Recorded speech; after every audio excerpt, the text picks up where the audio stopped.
How is it going, YouTube? Mo Sports Network back again with another one of my NFL power ranking videos. Today we're talking about my 16th team in the league. That's right, we're halfway there, just 6 days before the season starts.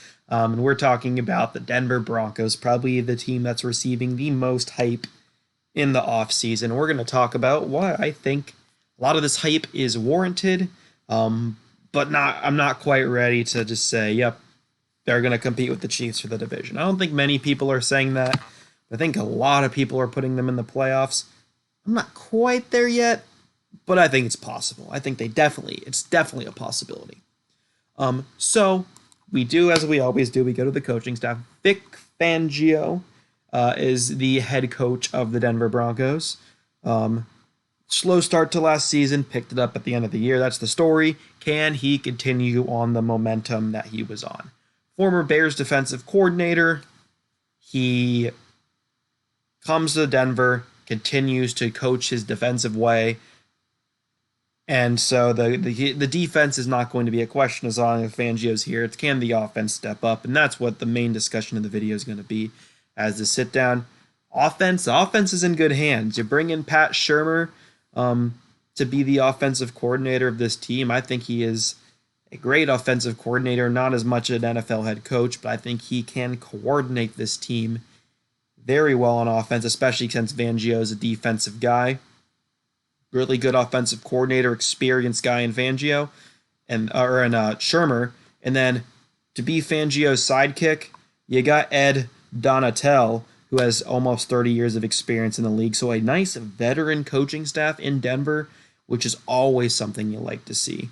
You love your Sean McVays. They can be great head coaches. But I think also you got to look at your Bill Belichick's of the world, your Sean Paytons, and the nice veteran coaching staff also works very well. But that's it on the coaching staff. Second year for this staff. Hoping they can make a step forward. We take a look at the roster now, which has a lot to be excited about, and we start the conversation with Drew Locke. And I'm going to pull up his stats. Didn't do that with Baker Mayfield, but we see he doesn't really have much here as far as stats go. I don't know why that second in yards. And hold on. Sorry, I'm gone. Let's pause this so they don't talk over my talking. Because he definitely wasn't second in the league as far as passing yards go. But at 1,000 yards, 7 touchdowns, 3 picks in his first season with the Broncos. 64% completion as a rookie. I don't think that's that bad. He learned under Joe Flacco. I think what we've seen from Drew Locke was solid so far. He has the excellent arm and didn't necessarily utilize it as well as I think he could have, but I think Drew Locke is going to be a quality quarterback, but I think this team's success might really ride or die on him. So it's his second season. If he goes down, this team is screwed. Jeff Driscoll has kind of kept the Bengals and Lions afloat, sort of, but hasn't really won too much with either of those teams. So it's really going to be up to Drew Locke to get the job done for this team. And I don't know. That's really what's holding me back on putting this Broncos team at sky's the limit. And it's kind of the same issue with the Browns and the next team we're going to talk about as well, which I will keep a secret. But I think Drew Locke can be really good. I think he can be a top 15 quarterback. But right now I'm going to hold my judgment because he only played like 5 games last year. So I'm not going to go crazy for Drew Locke. He played pretty conservative in those games anyways. So Drew Locke, sky-high potential with the tools he has, but I can't say he's going to be great yet. We go to running back. They did get better in the running back room. Adding Melvin Gordon is a nice piece. He's going to split carries with Phillip Lindsay and probably Royce Freeman. I don't know how much Levante Bellamy is going to get involved with how good these 3 guys are, particularly Gordon and Lindsay. Stay away from these guys in fantasy football, but I really like the committee back they have here. This is kind of, I wouldn't have paid Melvin Gordon what this team paid him, but this is kind of how you orchestrate a backfield in today's NFL, is no mega superstars, but 3 really quality guys. Kind of looking at the San Francisco blueprint, except Melvin Gordon and Phillip Lindsay, I think, are better than any running back in San Francisco. So good stuff there at the running game. I think they will be able to run the ball well, especially if Drew Locke does go a bit conservative to start the year. We go to the receiving group, which I think is a pretty decent group. You have Cortland Sutton, who broke out last year, had a very solid second season. I believe it was his second season. Good stuff from Cortland Sutton. I was sky high on Cortland Sutton coming out of college. You can go back and watch that draft video. I believe it was the 17 draft, if I'm not 17 or 18. It was an 18 draft he came out. I think he was my favorite receiver in that draft. And he has panned out. He has been very good so far. So good stuff to see there. And then you get Jerry Jeudy. Man, Jerry Jeudy is good. He was my best receiver in this draft. So the 18 and the 20 draft, they got what I thought would be the two best receivers in both of those. And I think it will work out very well for them so far. I think Judy's going to be great out of the box. Can't stay for sure yet, but I really like that pick and where they got him. Third receiver, it is just a mashup of guys. It could really just be any of them getting that third spot. Tim Patrick, KJ Hamler, Deshaun Hamilton, even a guy like Tyree Cleveland coming out of Florida. Deontay Spencer. It's really up for grabs for many of these guys, as well as the 4th, 5th, 6th receiver. I think this team is deep as hell on top of having a really good first starter in Sutton and potentially, I think Jeudy is top 10 receiver in the league potential. So they're not there yet, but this receiving core can be freaking insane. The potential is sky high, and I'm like at a loss for words because I'm just really excited for this team's future. If Locke and Jeudy and Hamler can all pan out, oh, and not to mention Noah Fant, who's going to come into his second season with the defense and Vic Fangio's defensive mind. Good Lord, the Broncos are going to be such a problem in a couple years. If they didn't have to deal with Mahomes, I would be even more excited about them, but they do, and that's the only problem. So we go to the offensive line now, where I am definitely a bit lower than anywhere else. Garrett Bowles has not reached his true potential yet in the league. Mike Munchak is this team's offensive line coordinator. I didn't really bring that up. He is a great offensive line coach.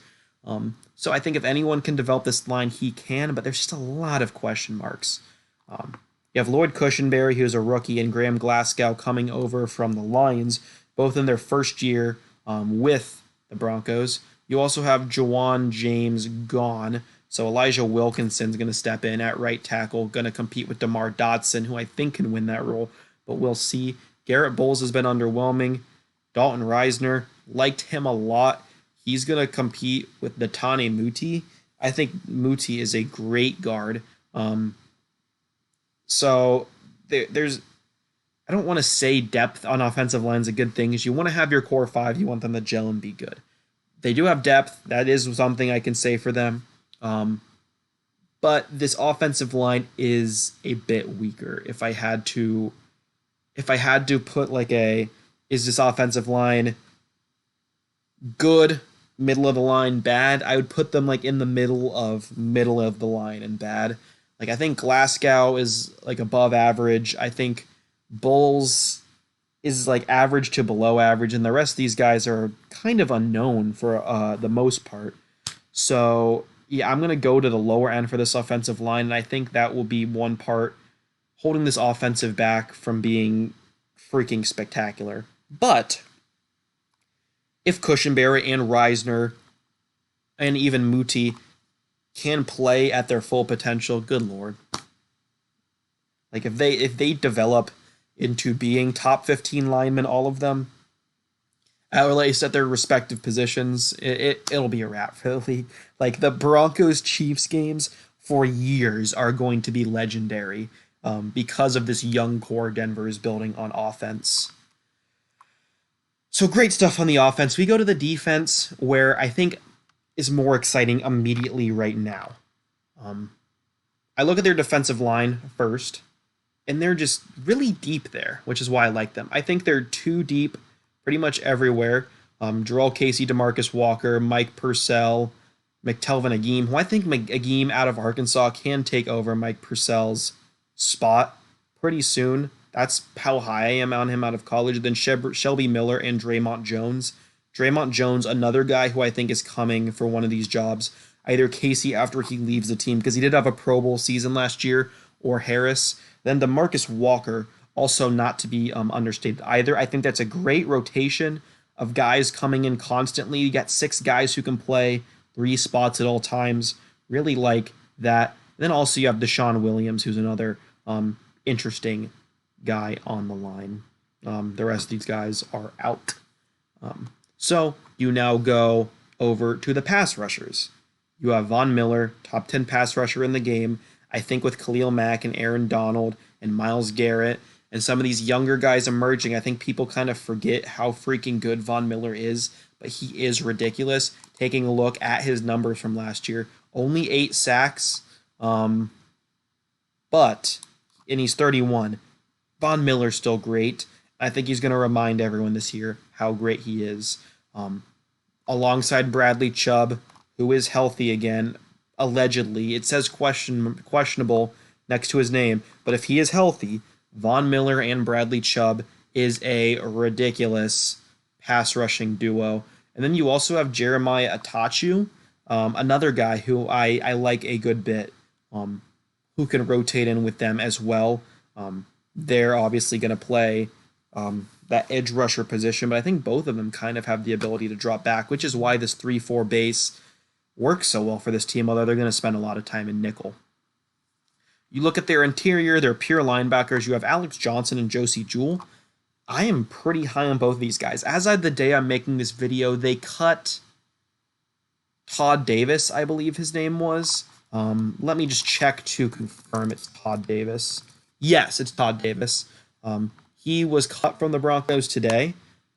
He was a pretty solid linebacker helping with this team's depth, but I like Josie Jewell and I like Alexander Johnson to be those 2 guys. They also recently picked up Mark Barron, who I think is a nice depth guy. They just traded for Austin Colatro from the Bengals today. Another decent depth guy. And then you have Josh Watson and Joe Jones. More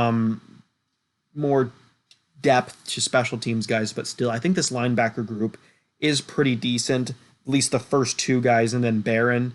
I wouldn't be too excited about anyone else other than them, though. But this is a pretty decent position, and I don't think it's going to be a liability for the Broncos.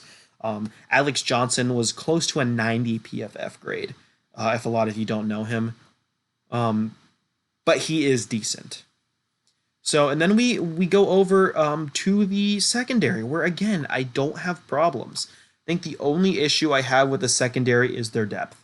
You have Bryce Callahan, A.J. Boye, Kareem Jackson, Justin Simmons, an excellent 4 defensive backs who are going to play a good bit. I think my question is who's going to play after them. You have Michael Ojemudia, who was their 3rd-round pick this year, I think, out of Iowa.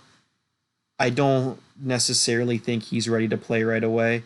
And then the rest of these guys are sort of question marks to me. You have Devante Bosby, who I looked at his stats earlier today, and I don't know much about him, unfortunately. He did play for the Broncos last year. I think adding Boye definitely helps this team out a lot because they did lose Chris Harris Jr. to the Chargers. But I think they need to stay healthy in the secondary for the secondary to work out well. Because, again, your casual football fan, which is what this really is, a casual sit-down talking about each team and telling my opinion on them. Past like Callahan and Boye, there's nothing much to be super excited about. Like Devontae Harris couldn't make a Bengals team that was pretty bad, even secondary-wise. So the secondary needs to stay healthy, but these 4 guys are still really good. If they can stay healthy. I think Ojemudia eventually will be good. I'm just not sure yet, and I'm not sure who. I'm just confused about where certain players will play, but That's why we watch the games. And I'm excited to see the Broncos play in week 1, which is a good segue into our schedule now. They start week 1 against Tennessee on Monday night. It's the 10 o'clock game, the one that no one ever really watches. I'm going to be watching it for sure, though. Just depraved of football. I think this is going to be a really exciting game to start the year. It's going to be in Mile High.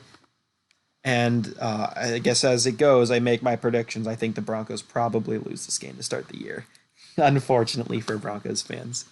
I think Tennessee is going to be pretty good still this year. So I have them here, and then I have Pittsburgh also losing, and then I have Tampa. I think they start 0-3 again. Panic. Oh no, oh no, oh no, what's happening? And then the wins start to come. I think they beat New York. I think they beat New England. I think they beat Miami. And I'm going to come here with a bit of a hot take. I think they can split with Kansas City this year. I don't think Kansas City is going to be some undefeatable juggernaut. I think Denver can split with them. So I think they rattle off 4 straight, be 4-3 going into the bye week. Afterwards, I predicted Atlanta loses this game, so I'm going to stay true with that, 5-3. I think they probably split with the Raiders as well, so they'll lose this one 5-4. And I think they also will split with the Chargers, so they'll win this one 6-4. I think they lose to the Saints, and they lose this one to Kansas City 6-6. I think they can beat Carolina. That would be 7-6. I think